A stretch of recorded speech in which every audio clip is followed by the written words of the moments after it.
تو یہ رمضان اللہ کی رحمتوں کو لینے کا مہینہ آ رہا ہے، اس میں فرض 70 فرض کے برابر ہو جائے، نفل فرض کے برابر ہو جائے گا، تراویح کے ہر سجدے پہ 1500 نیکی لکھی جائے گی، اور تراویح کے ہر سجدے پر جنت میں ایک محل بنے گا جس کے 60,000 سونے چاندی کے دروازے ہوں گے۔ کتنی بڑی کمائی ہو گئی۔ پہلے دن تو بڑے نمازی آئیں گے، تراویح بھی پڑھیں گے، اگلے دن ایک صف گئی، اگلے دن دوسری صف گئی، اگلے دن تیسری صف گئی، پھر خالی۔ یہاں طاہا مسجد کافی بڑی ہے، ادھر وہاں باہر ایک بورڈ لگ جائے کہ یہاں تراویح پڑھنے والے کو 150 روپے فی سجدہ انعام دیا جائے گا، تو ایتھے ڈنڈے سوٹے نال لڑائیاں ہونیاں سارا لینا، اور اتھے ہی بندے چڑھے ہوں، دادے نانے بھی اٹھا کے لے آئیں گے، اٹھی دادا تینوں لے چلنا، نماز پڑھائیں، اور تمہارا رب اور میرا نبی اور آپ کا نبی اور کائنات کا نبی وعدہ کر رہا ہے کہ تم ایک سجدہ تراویح کا دو، اللہ تمہیں 1500 نیکی عطا فرمائے، اور صرف نیکی نہیں، اس کے ساتھ تمہارے لیے جنت میں ایک گھر بنائے گا جس کے 60,000 سونے چاندی کے دروازے ہوں گے۔ وہ گھر کتنا بڑا ہوگا؟ تو جو نہ پڑھا، جس نے نہ پڑھی تو 60,000 ضائع کر دیے ہیں، اور جو 8 پڑھ کے چلا گیا تو 24 سجدے اس نے ضائع کیے، ہر سجدے کی 1500 نیکی اس نے ضائع کی، اور 24 محل اس نے ضائع کر دی، اور آخری رات کی بخشش سے محروم ہو گیا۔ آخری رات اللہ فرماتا ہے رات کی تراویح دن کے روزے کے بدلے میں میں نے انہیں معاف کر دیا ہے۔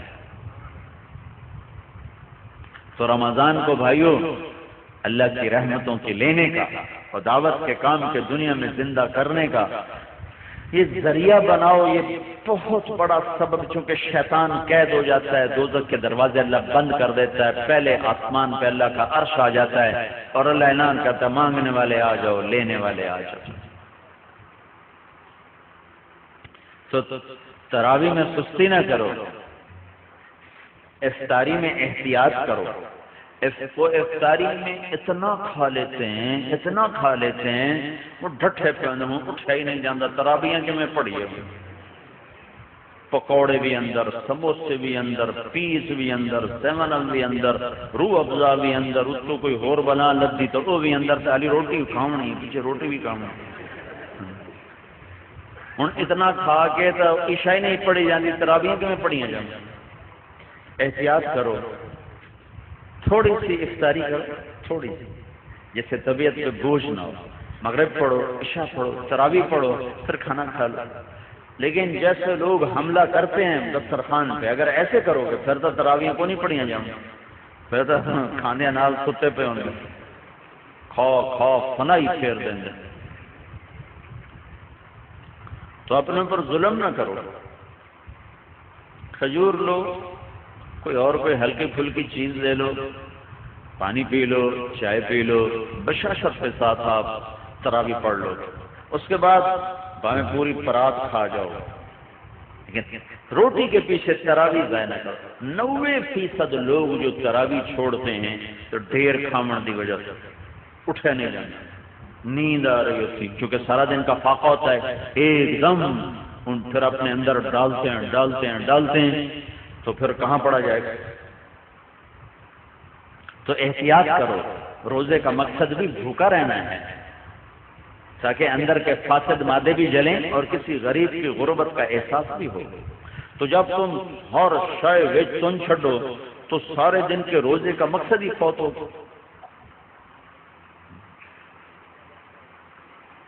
وہ دسترخوان اٹھ رہا تھا تو ایک ساتھی کہنے لگے ہائے مطلب چنگو کھا پی، کہنے لگے ہائے، دوسرے نے پوچھا ہائی کم کی کہ اے سارا واپس کیوں جانا تھا، ہوں اندر لے جاون دی جگہ تو ہے کوئی نہیں، اے سارا واپس کیوں جانا تھا۔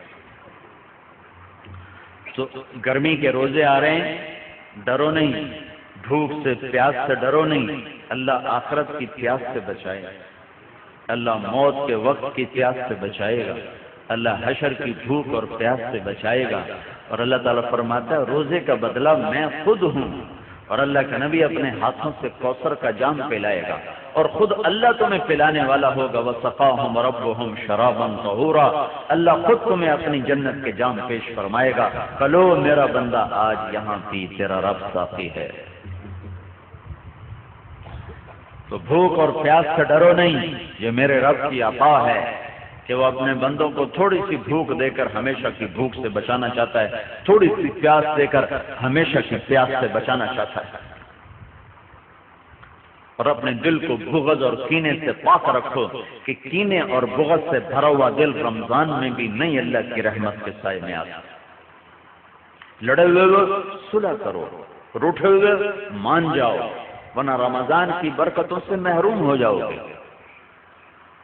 چھوٹے پن جاؤ، نیچے جھک جاؤ، نیچے پڑ جاؤ، تاکہ اللہ پاک پچھلے سال کے سارے گناہوں پر قلم پھیر۔ رمضان کا مطلب ہے جل جانا، رمضان رمضان یرمض، جل جانا۔ تو رمضان کے مہینے کا نام رمضان کیوں رکھا گیا ہے کہ اس میں اللہ تعالیٰ پچھلے سال کے سارے گناہوں کو جلا کے ختم کر دیتا ہے، اس لیے روزے کے مہینے کا نام رمضان رکھا گیا ہے۔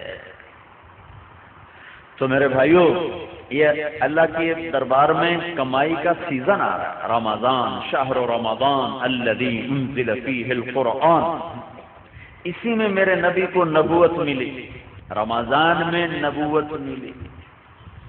ہر نبی کو رمضان میں کتاب ملی۔ یکم رمضان کو ابراہیم علیہ السلام پہ کتاب سے آئے، 2 رمضان کو موسیٰ علیہ السلام پہ تورات آئی، 6 رمضان کو داؤد علیہ السلام پہ زبور آئی، 12 رمضان کو عیسیٰ علیہ السلام پہ انجیل آئی، 21 رمضان پیر کی رات میرے نبی پر اللہ کا قرآن آیا اور نبوت کا تاج پہنایا۔ اس میں شب قدر اللہ نے رکھی، 21، 23، 25، 27، 29، 5 راتیں جاگ لو، 1000 مہینے کی عبادت سے زیادہ کا اجر اپنے خزانوں میں، اپنے کتاب میں لکھوا لو، اور اللہ کے خزانوں سے ساری زندگی کے گناہ معاف کروا لو اور جنت کے فیصلے کروا لو، صرف 5 راتیں جاگ کر۔ 5 اعتکاف بیٹھنے والا تو سویا ہوا بھی ہو تو عبادت لکھی جاتی ہے، جو اعتکاف کرنا۔ ہمارے نبی نے ساری زندگی اعتکاف نہیں چھوڑا، ساری زندگی، اور جس سال دنیا سے جانا تھا اس سال آپ نے ڈبل اعتکاف کیا، 20 دن کا اعتکاف کیا۔ نہیں، آپ نے 11 ہجری میں آپ کا وصال ہوا ہے تو 10 ہجری کا جو رمضان آیا اس میں آپ نے 20 دن کا اعتکاف فرمایا۔ ہر سال آپ رمضان میں اعتکاف میں بیٹھتے تھے مستقل، اور ایک دفعہ آپ نے اعتکاف اپنا توڑ دیا کسی وجہ سے، تو پھر شوال میں آپ نے 10 دن کا اعتکاف فرمایا۔ اعتکاف کرنے والا ایسا ہے جیسے اللہ کے دربار پہ جا کے بیٹھ گیا، جو سخی کے در پہ بیٹھتا ہے وہ لے کے ہی اٹھتا ہے۔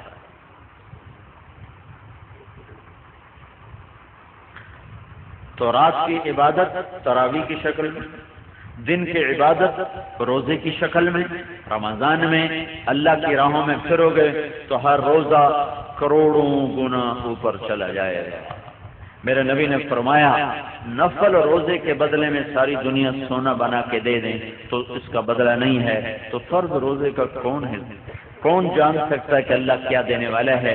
میرے نبی نے فرمایا جو رمضان کا روزہ ایسے رکھے کہ کوئی نشہ نہ پیے، کوئی حرام لقمہ پیٹ میں نہ لے جائے، کسی کو زبان سے گالی گلوچ غیبت چغلی شکایت نہ کرے، بہتان نہ باندھے، اور پورے رمضان میں کوئی گناہ نہ کرے، جو ایسا روزہ رکھے گا ہر روزے کے بدلے میں جنت کی 100 حوروں سے اس کی شادی کی جائے گی، ہر روزے کے بدلے، اور ہر روزے کے بدلے میں جنت میں ایک اللہ گھر بنائے گا۔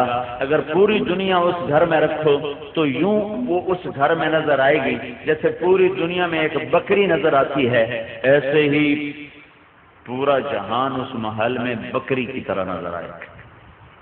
تو بھائیو، یہ رمضان تھوڑا گرمی کا ہے، اگلے سال اور گرم ہوگا، اس سے اگلے سال اور گرم ہوگا۔ یہ میرے رب کا امتحان ہے اپنے بندوں کے لیے تھوڑے وقتوں کا کہ اللہ 50,000 سال کے دن کی گرمی کی بھوک اور پیاس سے بچائے گا۔ کان مقدارہ 50,000 سنہ، جس کی لمبائی 50,000 سال کے برابر ہے، اللہ اس سے ہماری حفاظت فرمائے گا۔ اور باب الریان، جنت کے 8 دروازے ہیں، ایک دروازے کا نام ہے ریان، وہ روزہ رکھنے والوں کے لیے ہے، روزے داروں کو اس سے جنت میں اللہ تعالیٰ داخل فرمائے۔ تو روزے کا مطلب منہ بند کرنا نہیں ہے، روزے کا مطلب ہے آنکھ بھی روزہ رکھے، حرام نہ دیکھے، کان بھی روزہ رکھیں، حرام نہ سنیں، زبان بھی روزہ رکھے، گالی غیبت چغلی نہ ہو، ہاتھ بھی روزہ رکھے، غلط نہ تولے، غلط نہ لکھے، ظلم نہ کرے، پاؤں بھی روزہ رکھیں، غلط محفل کو چل کے نہ جائیں۔ محکمہ جات کے لوگ، کتنے لوگ یہاں رمضان آ گیا ہوں رشوت نہیں لینی ہے، رمضان تو پیچھے حلال، رمضان ہے کہ حرام ہے۔ تو میں ایک شہر سے گزرا، بنو میں میری جماعت گئی تھی رمضان میں، تو ایک سینما کے آگے بورڈ لگا ہوا تھا رمضان کے احترام میں سینما بند ہے۔ میں نے کہا یہ چنگی شریعت مسلمانہ بنائی، رمضان ہے حرام سے بعد حلال ہے۔ جسے کہتے ہیں یار تو دیکھو نا داڑھی رکھ کے تو جھوٹ بول رہا ہے، تو اس کا مطلب ہے داڑھی شیو کرا دو تو پھر جھوٹ حلال ہو گیا ہے۔ ایک تاجر نے نا ہمارے ساتھ کچھ وقت لگایا، لاہور کا بڑا تاجر، تو اس نے داڑھی رکھ لی، 4 مہینے بعد میں نے دیکھا تو پھر صاف۔ میں نے کہا یہ کیا کیا ہے؟ کہنے لگا جی سارا دن جھوٹ بولنا بندہ میں مناع چھڑ دی۔ میں کہتا ہوں جھوٹ حلال ہو گیا، ہوں تو تیرے 2 گناہ ہو گئے، ایک داڑھی مناون دا، ایک جھوٹ بولنا۔ تو رمضان میں حرام اور بعد میں حلال ہے۔